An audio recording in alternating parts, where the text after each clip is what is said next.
Magandang araw mga ka-Fishing Town, si Mark David Nalino po ito ng Fishing Adventure.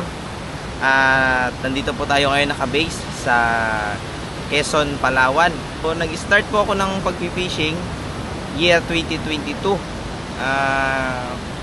Pahupa pa lang po nung time na yun yung pandemic. So tayo nung mga oras na yun ay isa tayong empleyado. So wala tayong idea kung ano ba yung paano yung paggamit ng rod and reel. So may napapanood na rin tayo. Isa rin tayo sa mga nanonood sa mga eksperto hanggang sa meron tayong isang kaibigan na sabi niya, bakit di mo subukan? Subukan mo ito pag-fishing. And then doon na nagsimula na nag-aaral na tayo sa online. Nanonood tayo ng mga eksperto, nanonood tayo ng mga local angler dito, mga foreign angler. Yung passion ko na siya, mga master. And then itong katagalan naging addiction na siya. So bait and wait muna tayo gamit yung rod and reel. Tapos yun nakakapanood na tayo ng mga expert na angler, mga local man tsaka mga foreign anglers. Sinubukan natin yung ganun sa fishing.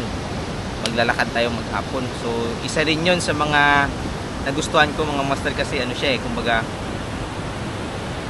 hindi siya pwede sa mga pagpatamad-tamad ka, wala kang tiyaga. So medyo mahihirapan ka sa larangan ng pag-fishing kasi kumbaga dahil sa pag-fishing mga master na humaba yung aking pasensya, humaba yung aking yung pagtsatsaga. So ang laki ng tulong niya rin sa akin dahil medyo mainipin din tayong tao before. So dito naman mga master sa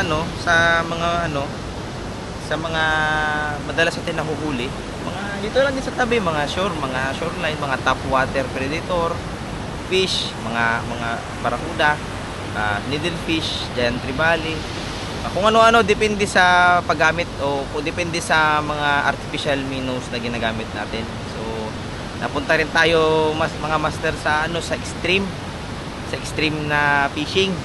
So meron tayong isang iniidolo na nakakasama natin na isa din ang hilig din nun, so nahawa na rin tayo. So maraming pwedeng pagpipilian. So isa yan sa mga nagustuhan ko, o isa yan sa mga perks ng pagiging angler, yung marami kang choices, marami kang pwedeng gawin. Gusto mo mag-adjing, gusto mo mag big game, gusto mo mag top water na target mo yung mga malalaki. Doon na nag-start na what if mag-try ako na gumawa ng content, maging content creator. Bakit ako nag-fishing? Kasi yung joy, yung kahit nasabihin natin na target mo is trevally tapos lagi ka na nakakahuli, pero yung joy, yung excitement na pag naland mo, kahit hindi mo maland, hihilangan ng malaki, andun hindi nawawala kahit paulit-ulit na nangyayari, magtataka ka ba't hindi nakakasawa. So yun, isa yun mga master, kasi dito sa pagpipishing talaga is maliban doon sa ginagawa mo na yung hobby mo, binibigyan mo ng oras yung sarili mo na magkapag-relax sa isang bagay na kinahihiligan mo. So maliban doon, marami ka rin makikilala ng mga bagong kaibigan dahil sa fishing. So hindi pa kayo nagkakausap ng maayos, makita mo pa lang siya, masalubong mo may fishing rod, talagang matindi na yung kwentuhan yung dalawa niyan.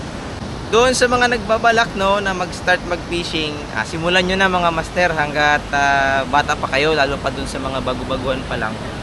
Kasi yung laro na ito, yung fishing na ito, magugugol ka talaga ng oras, panahon, tsaka ng pera dito mga master. So dito matututo ka na magtipid.